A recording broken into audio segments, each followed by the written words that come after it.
Les malheurs de Sophie, comtesse de Ségur, chapitre 9, le pain des chevaux. Sophie était gourmande. Sa maman savait que trop manger est mauvais pour la santé. Aussi défendait-elle à Sophie de manger entre ses repas. Mais Sophie, qui avait faim, mangeait tout ce qu'elle pouvait attraper. Madame de Réan allait tous les jours après déjeuner, vers 2 heures, donner du pain et du sel aux chevaux de monsieur de Réan. Il en avait plus de 100. Sophie suivait sa maman avec un panier plein de morceaux de pain bis et lui en présentait un dans chaque stalle où elle entrait. Mais sa maman lui défendait sévèrement d'en manger parce que ce pain noir et mal cuit lui ferait mal à l'estomac. Elle finissait par l'écurie des poneys. Sophie avait un poney à elle que lui avait donné son papa. C'était un tout petit cheval noir, pas plus grand qu'un petit âne. On lui permettait de donner elle-même du pain à son poney. Souvent, elle mordait dedans avant de le lui présenter. Un jour qu'elle avait plus envie de ce pain bis que de coutume, elle prit le morceau dans ses doigts, de manière à n'en laisser passer qu'un petit bout. « Le poney mordra ce qui dépasse de mes doigts, dit-elle, et je mangerai le reste. » Elle présenta le pain à son petit cheval, qui saisit le morceau et en même temps le bout du doigt de Sophie, qu'il mordit violemment. Sophie n'osa pas crier, mais la douleur lui fit lâcher le pain qui tomba à terre. Le cheval laissa alors le doigt pour manger le pain. Le doigt de Sophie saignait si fort que le sang coulait à terre. Elle tira son mouchoir et s'enveloppa le doigt bien serré, ce qui arrêta le sang, mais pas avant que le mouchoir eût été trempé. Sophie cacha sa main enveloppée sous son tablier, et la maman ne vit rien. Mais quand on se mit à table pour dîner, il fallut bien que Sophie montrât sa main, qui n'était pas encore assez guérie pour que le sang fût tout à fait arrêté. Il arriva donc qu'en prenant sa cuillère, son verre, son pain, elle tâchait la nappe. Sa maman s'en aperçut. « Qu'as-tu donc aux mains, Sophie » dit-elle. « La nappe est remplie de taches de sang autour de ton assiette. » Sophie ne répondit rien. « Madame de Réan, n'entends-tu pas ce que je te demande? D'où vient le sang qui tache la nappe ?» Sophie. « Maman, c'est de mon doigt. » Madame de Réan. « Qu'as-tu au doigt? Depuis quand y as-tu mal? » Sophie. « Depuis ce matin, maman. C'est mon poney qui m'a mordu. » Madame de Réan.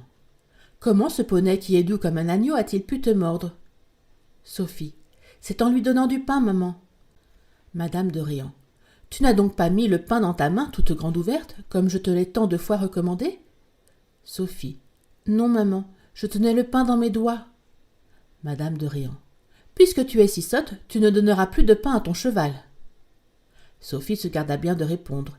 Elle pensa qu'elle aurait toujours le panier dans lequel on mettait le pain pour les chevaux et qu'elle en prendrait par-ci, par-là un morceau. Le lendemain donc, elle suivait sa maman dans les écuries et tout en lui présentant les morceaux de pain, elle en prit un qu'elle cacha dans sa poche et qu'elle mangea pendant que sa maman ne la regardait pas. Quand on arriva au dernier cheval, il n'y avait plus rien à lui donner. Le palefrenier assura qu'il avait mis dans le panier autant de morceaux qu'il y avait de chevaux. La maman lui fit voir qu'il en manquait un. Tout en parlant, elle regarda Sophie, qui, la bouche pleine, se dépêchait d'avaler la dernière bouchée du morceau qu'elle avait pris. Mais elle eut beau se dépêcher et avaler son pain sans même se donner le temps de le mâcher, la maman vit bien qu'elle mangeait et que c'était tout juste le morceau qui manquait. Le cheval attendait son pain et témoignait son impatience en grattant la terre du pied et en hennissant. « Petite gourmande, dit madame de Réan, pendant que je ne vous regarde pas, vous volez le pain de mes pauvres chevaux et vous me désobéissez, car vous savez combien de fois je vous ai défendu d'en manger.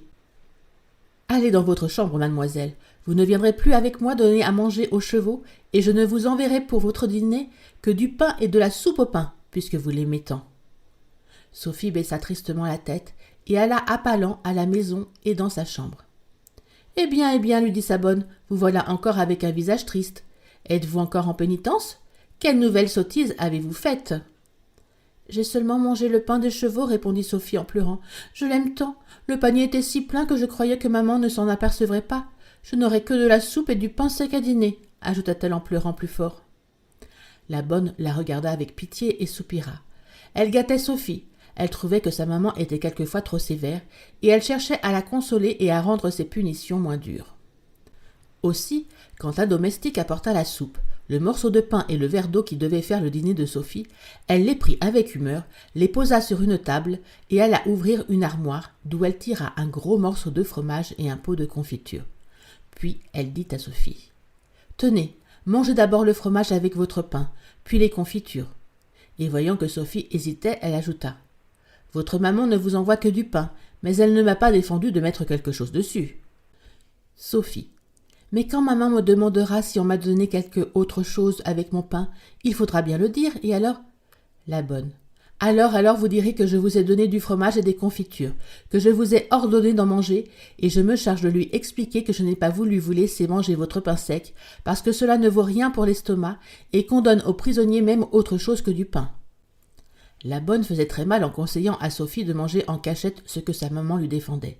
Mais Sophie, qui était bien jeune et qui avait envie du fromage, qu'elle aimait beaucoup, et des confitures qu'elle aimait plus encore, obéit avec plaisir et fit un excellent dîner.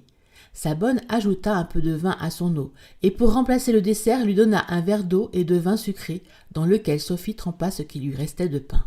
« Savez-vous ce qu'il faudra faire une autre fois, quand vous serez puni ou que vous aurez envie de manger? Venez me le dire. Je trouverai bien quelque chose de bon à vous donner, et qui vaudra mieux que ce mauvais pain noir des chevaux et des chiens. » Sophie promit à sa bonne qu'elle n'oublierait pas sa recommandation chaque fois qu'elle aurait envie de quelque chose de bon.